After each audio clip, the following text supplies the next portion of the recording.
Втора част. Влъкче се с мене в зоопарк, нещо такова. Стигнахме преди малко до едни патици, нещо такова. И сега е време за тези, да почваме.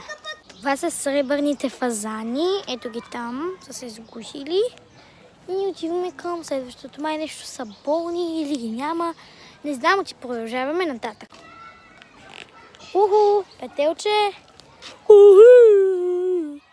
Айде де.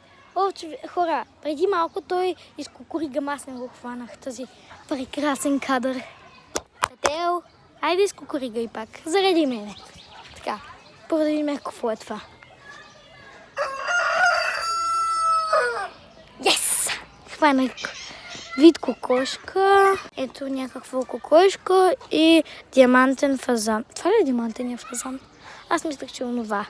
Нищо, продължаваме. О, хора, това май ще ви е любимо. Има цяло езерце с агресивните. Ето ги. Май не се вижда.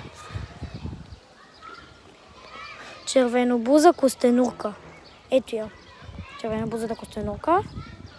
Ето ги там, малко са. После ще отида до тях. Червенобуза костенурка. Жълтобуза водна костенурка и лебедовна гъска.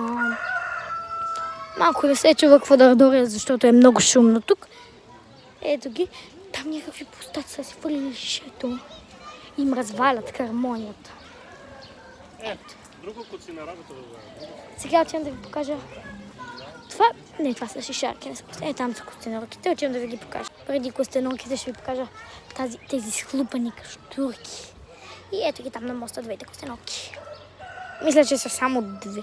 Вижте долу как минават. Колко готин кадър хванах. Вижте как се е дигнал парушината. Продължаваме към следващите. И хора, и в първа и във втора част има такива сладки знаци. Там има животни, към тях отивам. Хора, очаквайте трета част, която продължаваме. Има много интересни неща. Айде, пау!